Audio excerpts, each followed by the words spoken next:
overlooking the Carolina Panthers though. Like, are they maybe a sneaky good team after beating a division rival like the way they did today?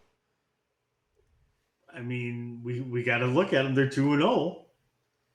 They won last week. They won this week. So we might have to start putting the radar on them. And if you saw what they did today, if you were watching the game, it was pretty basic. Give it to CMC as many times as you can, whether it be in the run game or in the pass game, and it opens up literally the rest of your offense. Right. They're getting the people don't realize that there are some weapons outside of CMC in Carolina. You have DJ Moore, you have Robbie Anderson, you have two pretty good receivers that nobody's heard of, And not to mention, unless you're a fantasy football player.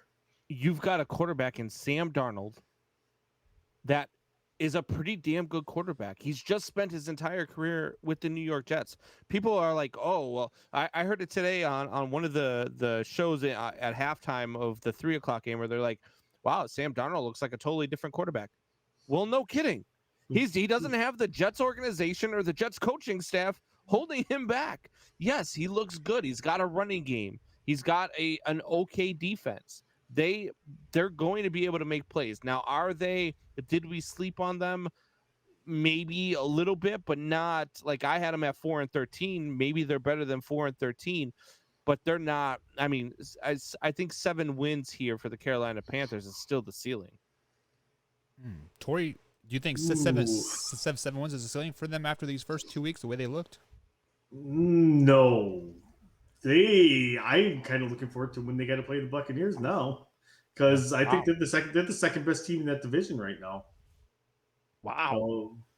Yeah. So honestly, who you can put ahead of them? Yeah, that's what I'd still put. Even though they beat New Orleans today, I'd still put New Orleans ahead of them.